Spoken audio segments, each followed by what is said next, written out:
BRS పార్టీకి సంబంధించి ఒక పోస్టర్ అయితే రిలీజ్ చేశారు. అది కాంగ్రెస్ పార్టీ సీఎం రేవంత్ రెడ్డి పైన అనుచిత వ్యాఖ్యలు చేసినట్టుగా కాంగ్రెస్ పార్టీ వాళ్ళు మొత్తానికి నిజామాబాద్ కమిషనరేట్ లో కంప్లైంట్ చేయడానికి వచ్చారు. మాట్లాడుతున్న ఇదే అంశం పైన మనతో మాట్లాడడానికి పల్మూరు వెంకట్ గారు ఉన్నారు. అన్న, ఏంది ఇది, ఎట్లా చూడాలి?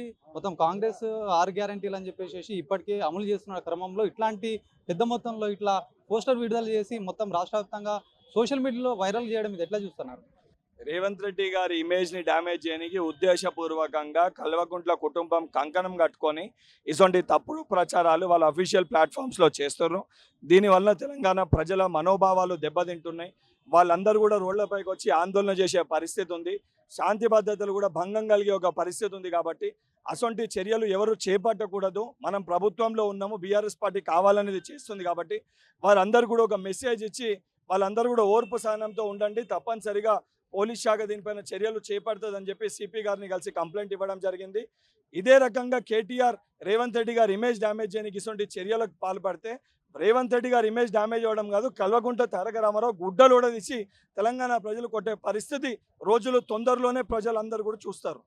ఎట్లా అంటే ఇప్పుడు 6 గ్యారంటీలు ఇంకా 2 మిగిలి ఉన్నాయి, అవి ఎప్పటిలోగా అయ్యే అవకాశాలు ఉంటాయి? మరి మేము ఇచ్చిన 6 గ్యారంటీల్లో 4 గ్యారంటీలు అమలు చేసి తగిన 2 గ్యారంటీలు కూడా 100% ఈ ప్రజాప్రభుత్వం అమలు చేస్తుంది.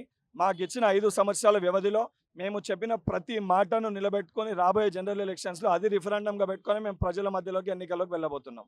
బీసీ రిజర్వేషన్ సంబంధించి ఇప్పటికే సుప్రీంకోర్టులో కూడా హైకోర్టు ఇచ్చింది, దాని ప్రకారమే ఉంటుంది. అసలు రిజర్వేషన్ల అంశం పైన మళ్ళీ పునరాలోచించాలని చెప్పినటువంటి నేపథ్యం ఎట్లా ముందుకెళ్తుంది ప్రభుత్వం ఇప్పుడు? ఈ రిజర్వేషన్స్ విషయంలో మొదటికెళ్ళి కూడా ఆర్డినెన్స్ తీసుకురావడం కానీ, బిల్లు కానీ, గవర్నర్ గారికి పంపడం కానీ, బీసీలకి ఏదైతే సముచిత స్థానం కల్పించాలి, 42% రిజర్వేషన్ కల్పించాలని చెప్పి రాహుల్ గాంధీ గారు తీసుకున్న నిర్ణయం మేరకు మా గౌరవ ముఖ్యమంత్రి రేవంత్ రెడ్డి గారు, మా క్యాబినెట్ మొదటికెళ్ళి కూడా తాపత్రయపడుతుంది. కానీ ఉద్దేశపూర్వకంగా బీసీలకి 42% రాకూడదని చెప్పి ఆమోదించాల్సిన భారతీయ జనతా పార్టీ మౌనం వహిస్తుంది, మాట్లాడతలేదు. బీఆర్ఎస్ పార్టీ బీజేపీ పార్టీతోటి కుమ్మక్కై ఇక్కడ న్యాయస్థానంలో కూడా ఒక వ్యక్తితోటి కేసు వేయించి అడ్డుకునే ప్రయత్నం చేశారు.